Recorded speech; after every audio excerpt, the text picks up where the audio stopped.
all of the parenting stresses me out, all of it. Like right from the beginning, when you're pregnant, you've got to think of a name for your kid. You're like, right, we're going to have to name it. That's tradition. Going to have to give it a name. And it's hard to think of a name for a kid because that's their name. That's going to be their name all their life if it pans out. And I'm an indecisive person. I struggle to think of passwords for websites, and you get help for that, don't you? Like, oh no, weak. And names go in and out of fashion, don't they? Some names, they can be in fashion, but they don't come back in. We all know those names. And I tell you a thing that's back in fashion now, and I find it fascinating, is virtue names, right? That is back in fashion. Those virtue names is a sort of Victorian notion that if you name your kid after a virtue, they might live up to that virtue. But that's risky business, isn't it? That's hubris. I wouldn't risk it. You could call your son Victor. He could end up a bit of a loser. Ernest, he could become a bullshitter. Grace is an ever-popular name. I wouldn't risk it. You could call your daughter Grace. She could end up a sort of galumphing oaf. Sacking her head on low beams. Falling into crockery at dinner parties. You'd be like, oh, come on, Grace. Do your laces up, babe. Stop farting. Prudent, she'll end up lip deep in debt, won't she? Chastity. Although my son is called Frank. Someone said to me, you've done it, innit? You've called your son Frank. That's a virtue. To be honest, to be above board, to be trustworthy. I was like, oh, shit, never thought of that. Could end up an estate agent now, isn't he? He's funny, Frank. I think he's funny. I would say that, wouldn't I? Because I'm his mum. He's not funny. My child's funny. Tell a joke. Look at 774 pictures of my child. But I think he's funny, right? I went to pick him up from school the other day. I pick him up every day because they get proper arsey if you don't. They do. They ring you. They're like, where are you? I'm like, TK Maxx, where are you? Oh, all right then, yeah. So, yes, I went to pick him up from school.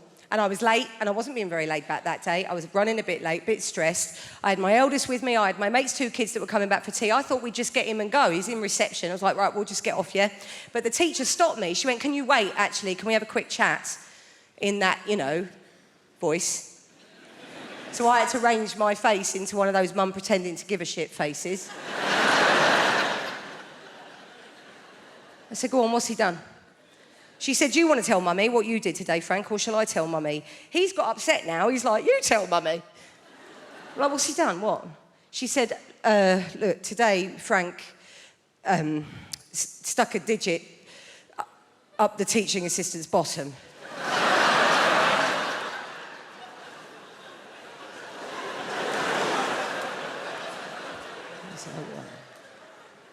That's not ideal, is it?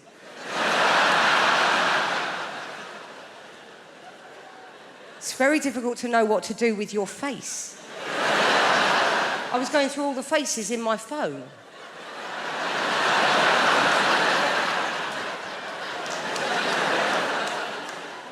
She said, we've talked about bodies, haven't we, Frank? And areas of bodies that we respect. I thought now would be a really bad time to go,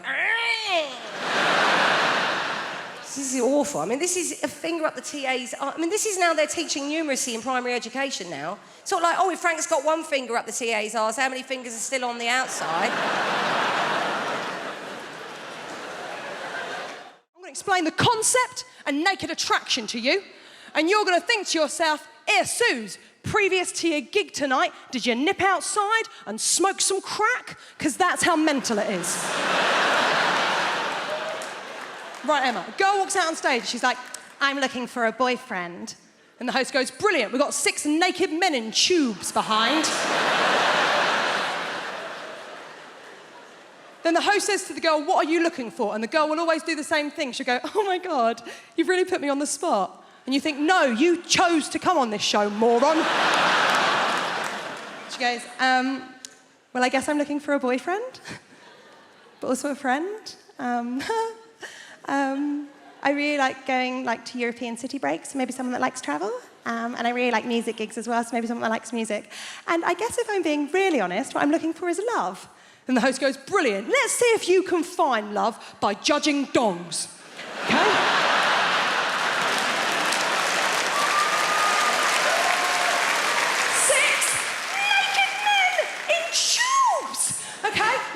a screen in front of all of them. Every round, the screen goes up a little bit more to show a little bit more of the naked body. Every round, one man gets eliminated until the end. She's got a couple of nudie fellas to choose from, okay? Now, Emma, first round, screen just goes up to the knees.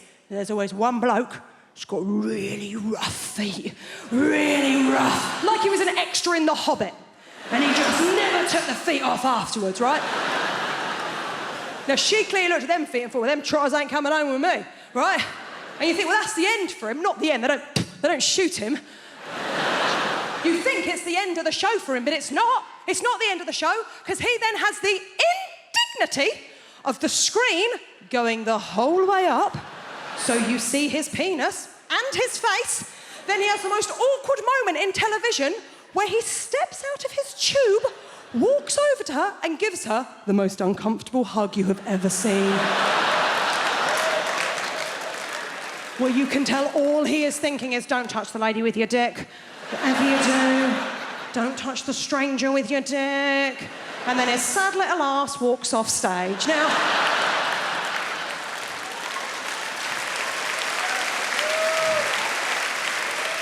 the next round, the screen comes up to the waist. And let's be honest, it is the round we are all watching for. It's cock-a-clock. Now, it's not going to come as a surprise to any of you. There's a lot of people in this evening. I bet it doesn't come as a surprise to one person in this room. I ain't seen many willies. I ain't seen many of them. I ain't seen many willies. I'm not a connoisseur when it comes to willies. I was straight for a month when I was 18. I don't have the wrists, okay? But even to me, even to the untrained eye, there was one that I was like, oh, there's something up with him. There was something just not quite right about it. They're not meant to have a corner, are they? Halfway through, it had like a proper corner. Now, she clearly looked at that one and went, ooh. She can't do that, can she? She's got to go work on Monday. She don't want to look a bitch on TV. So instead, she has to do a little lie. Emma, see if you can see where she went wrong. She went, I'm going to have to get rid of number 4. Kind of weird dick.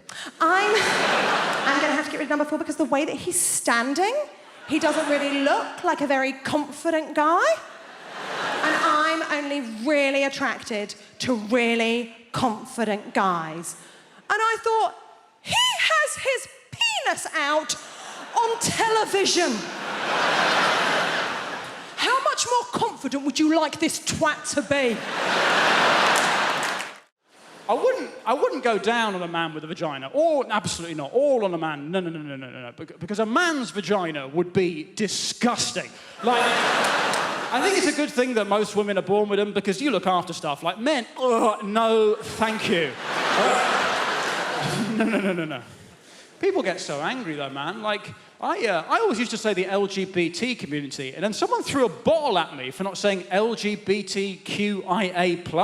And it's like, mate, I'm on your team. I just didn't know. Like, I didn't miss you out deliberately. Give people some credit. You've named your community after a bloody Welsh village. I'm not going to get everything right first time. Like, also, does anyone know what the A stands for in LGBTQIA? The A? Anyone?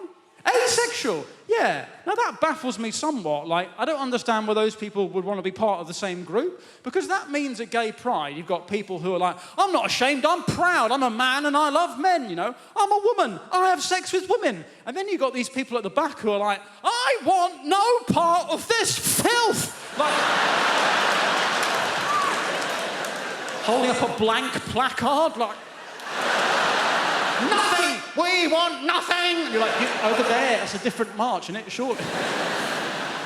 The problem with some sexist stereotypes, though, is that they're there for a reason, aren't they? Some questions can only be answered with a stereotype. For example, there's a stereotype that women can multitask and that men are just like, ha, the whole time. I think it's offensive to men more than anything. But some questions can only be answered with a stereotype. For example, why is it that you never hear about a woman who died wanking?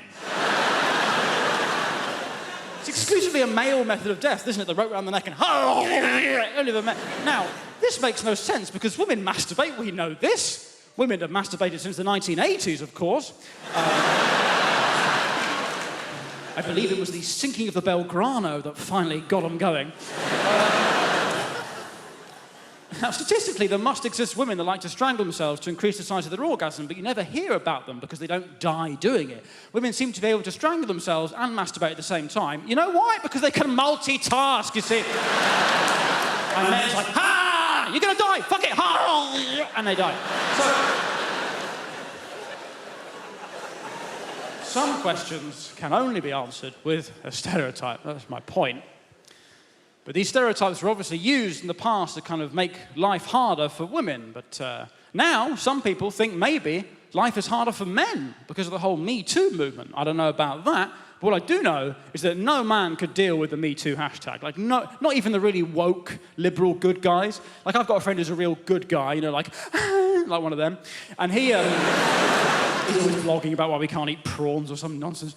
And he's like, oh, this harassment stuff's terrible, isn't it? Oh, this harassment stuff, oh, makes you want to castrate yourself. What? That's what he said. Every man should just castrate himself. It's like, come on, mate, that's such a male response, isn't it? Because women still want to have sex, they just don't want to be harassed, right? So if women are like, hey, could you stop harassing us? And men go, oh, right, I see, well, I guess I don't need this anymore. Chop. Surely women are like, no, I still want to have sex, just more on my terms. But then we're like, no, those are your options. Either we can harass you or it's nothing. The species ends. Pick a team, Karen. Huh?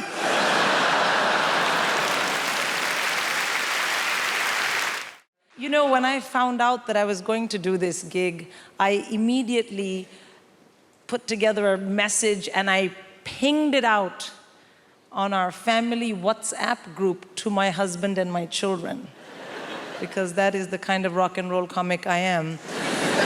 And my son, my teenage son, wrote back to me at once, and his message said, "Thug life chose you, brah."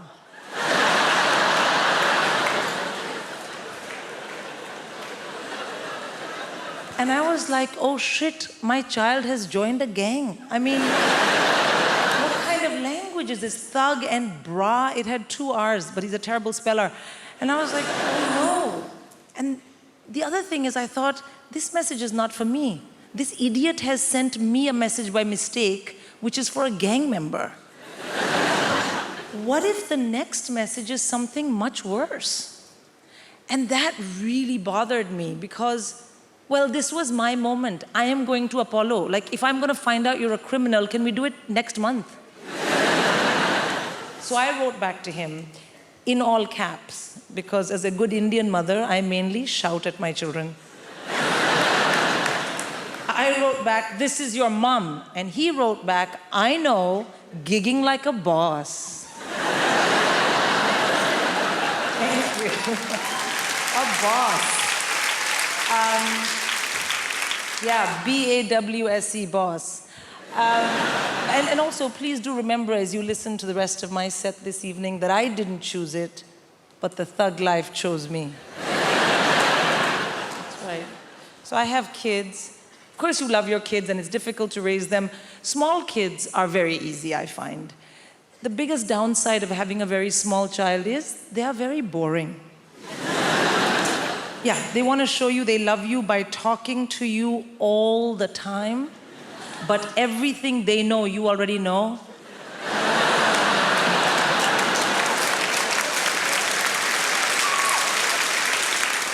I mean, literally zero value add in any of those conversations. But you do it anyway because they're your kids, you know? And you know what people say, small kids, small problems, big kids, bigger problems. And the reason is that as your kids get older, you have to discipline them properly. And I find this very stressful because I'm born and raised in India. So what I consider robust, healthy, high-quality parental discipline is frowned upon in this part of the world. That's not true. It's illegal. I know because I have checked. And I want to have really well-behaved kids, but that is no use to me if I am in jail. So I had to learn what you guys do here, and the big thing here is Teach your kids about action and consequence using a multitude of techniques. So you have something called star chart. You know what star chart is? Yeah, no, let me tell you, sir. Star chart is you find something vaguely not negative that your child possibly might be able to do and then work it into the conversation and give them a star. Thank you for not kicking me in the face today. Here's a star. And then the other one, action and consequence, naughty step. You've been terribly behaved. Kindly go relax on the staircase.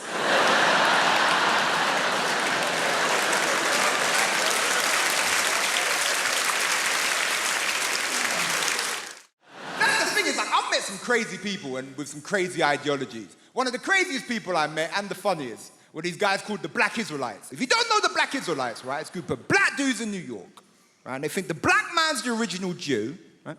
They think the white man's the devil. I mean, look, you know, they have a point, right? And they think Jesus, right, is coming back to put white people in slavery, right? Which, look, I think is messed up. Because I think white people would make terrible slaves. Do you know what I'm saying? You know, you whip them once, they run to the manager. You know, you try and give them bread and water. Is it gluten-free? No. It's not gluten-free. I know some old white woman making my dinner and stuff like, Margaret, if you make me another shepherd's pie, I'm gonna sell your ass. Sandwich porch. Start selling people. I don't know. I get called a lot of stuff now. Especially with the internet, I get called tons of stuff. I get called racist words, and I get called racist for making jokes about white people. I just want to say my mom's white. I have one at home. She's fine.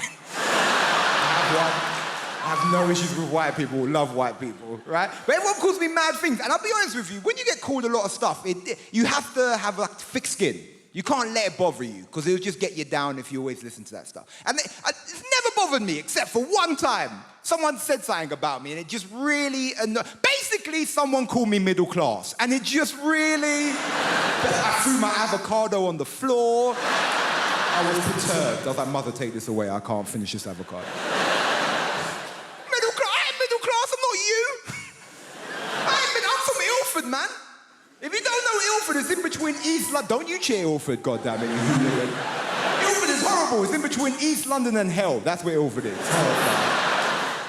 Don't want to go Ilford, right? It's that weird thing. It's like you work hard and then people think they can take away your identity from you. And that's like a weird point. It's like you can't be working class because you've worked hard. You get to play lovely gigs like this. You can't be what you are. And the thing is, I am working class in my heart. But there's a conflict. My brain says different sometimes. You know? Like sometimes my friends will call me from prison. It's just what it is. It's just what it is. They'll call me up and they'll be like, yo, Jamali, you need to start repping for the mandem. And I go, you know what? I need to start repping for the mandem. They say, you need to start saying free the mandem. I'm like, you know what? I need to start saying free the mandem. And that's in my heart. I believe that. We should free the mandem. But then my brain goes, yes, Jamali. But now you have stuff they want to steal. So I'm like, yeah, free the mandem. If they've completed the course, maybe. I don't know. Free them up if they've repented. I don't know. If they ring me up, they'll be like, yo, say free Ginger J. Free Ginger J. Say free Worm. Is Worm still locked up? You better free him. Say free Killer. Nah, I don't know about Killer, man. I'm not saying we should never free Killer, just don't free him where I live. Because I live in a nice gentrified area now, just what I'm saying. So it's like, and I'm angry at gentrification, but it's hard because it's delicious. I'm drinking my latte going, oh, these hipsters, do you know? Like, so yeah, free hit Killer, but just not where I live, not in my community. Because gentrification is a weird one, because does anyone remember when London was shit? Like, Hammersmith was shit. None of you would have been able to be here. It was that bad. It was never Peckham shit. Peckham was shit. I go as far as Bethnal Green and look at Peckham through a telescope. That's as far as I go. But gentrification is a weird one, because can we disagree that you see, like, middle-class hipsters that moved to the ghetto pre-gentrification are some of the most bravest people in the world? Only a hipster can go to the hood and go, no, I see potential. Seriously.